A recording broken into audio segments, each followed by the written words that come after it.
Já parou para pensar que a entrevista cognitiva e o PICE, que são os tipos de entrevista, os modelos de entrevista padrão de entrevista no mundo, eles não têm análise comportamental? Tem um motivo para isso. Por quê? Porque é muito difícil analisar comportamento. Então eles preferem tirar. Eles falam assim, cara, esquece, tu não vai ganhar nada, só vai trazer uma sobrecarga cognitiva para ti mesmo enquanto entrevistador.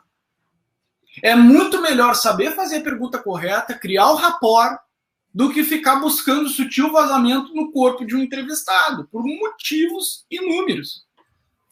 Exatamente. Você aumenta a sua própria carga cognitiva à toa, né? Você podia se preocupar com outras situações bem mais importantes, como o discurso verbal, né, da pessoa. Exatamente. Aí vocês vão falar assim, tá, Kevin, mas aqui no teu livro tu fala que eu tenho que analisar e avaliar comportamento como uma etapa do teu modelo de entrevista. E aí eu falo, para mim sim. Aí tem todo o livro explicando o porquê, né? O motivo e o porquê. Mas basicamente eu não visualizo um policial não acessar comportamento. Por quê? Porque quando ele vê, vou dar um exemplo, nervosismo. Tá? Vamos pensar numa delegacia de polícia onde o cara está muito nervoso com aquele interrogatório. Eu não posso tomar nervosismo como sinal de que ele está falando uma mentira. Por vários motivos. Um deles é o chamado erro de Otelo, né, do Ekman lá, que é confundir nervosismo com culpa. O verdadeiro, ele pode estar nervoso também. E quem mente pode não estar nervoso. Então, o nervosismo é muito complicado para eu analisar. Só que vamos pensar no nervosismo no interrogatório, ou mesmo no compliance. A pessoa está extremamente nervosa, tá? Tu percebe uma sobrecarga cognitiva, principalmente após determinados estímulos naquela pessoa. Então, ela pode trazer xerostomia, aquela boca seca, palidez, né, essa redução da coloração aqui tegumentar, essa resposta de medo. Isso vai servir, a meu ver, para eu melhor abordar determinado tópico da entrevista e me lembrar de, opa, olha com calma aqui. Porque nós, entrevistadores, a gente tem essa dificuldade também, que é manter o foco o tempo inteiro. Às vezes eu estou numa entrevista e eu sou levado por vários vieses, e um dos vieses é esse viés de achar que a pessoa não está mentindo, né? É o truth default, como eu falei lá.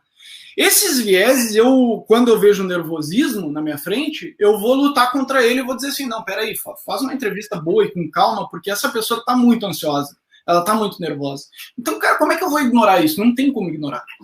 E tem várias coisas que, por exemplo, um exemplo muito clássico da doutrina, que a gente vê isso no dia a dia, é a repetição de pergunta, né? Ou a deflexão da seguinte forma. Onde é que tu estava agora? Hã? Oi? Como?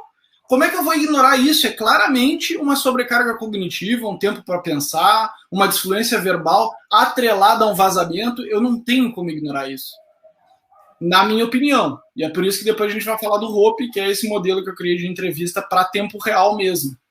Né? Perfeito. E até antes, eu vou lançar para você, até para a gente trazer uma pegada mais realista sobre dissimulação, que aí a gente já não está falando especificamente da mentira, mas só trazer um ponto que você colocou, o Kerber, que é justamente o seguinte, é deixar o entrevistado, durante a entrevista inteira, o mais confortável possível para que você consiga fazer uma entrevista mais bem sucedida, digamos assim.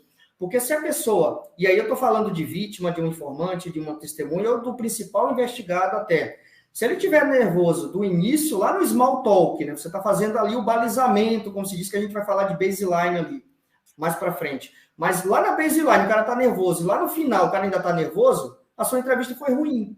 Porque você não conseguiu tirar o nervosismo dele ao longo da entrevista. Então, quem está nos ouvindo, até entrevistadores, né, em questão de empatia, de rapport, quanto mais o seu entrevistado estiver calmo durante a sua entrevista, mesmo tendo temas críticos ali, sua entrevista vai ser mais bem sucedida. Tá? Só fazendo esse adendo aí, Kleber, porque eu faço isso, eu acho isso muito importante até. Se você quiser complementar, fica à vontade antes de eu trazer o próximo tópico aqui.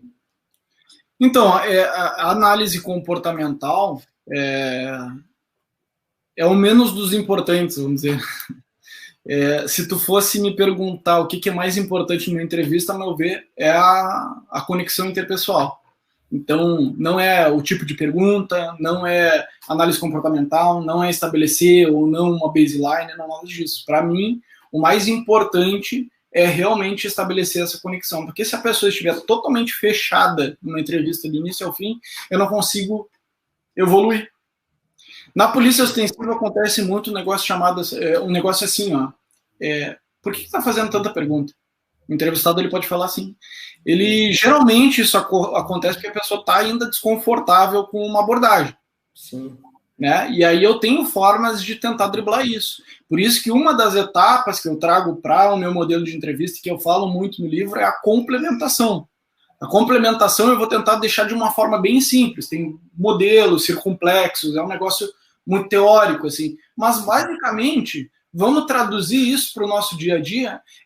Se o entrevistado ele mostra que ele está muito irritado com a tua entrevista, a forma correta de eu lidar com esse entrevistado não é ficando irritado também.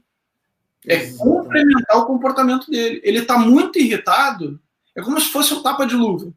Ele está muito irritado, falar assim, eu acho que eu posso entender o motivo para o senhor tá incomodado, mas eu quero te garantir que aqui o senhor vai ser muito respeitado, o senhor pode me escutar, vou fazer algumas perguntas, porque faz parte, eu tenho que fazer essas perguntas. Então, esse tipo de explicação, que é, inclusive, uma etapa do modelo PIS, né, Engage and Explain, exato, eu não trago como uma etapa do Hope, mas eu trago a complementação como, opa, se tudo der errado, pelo menos faz isso aqui, entendeu?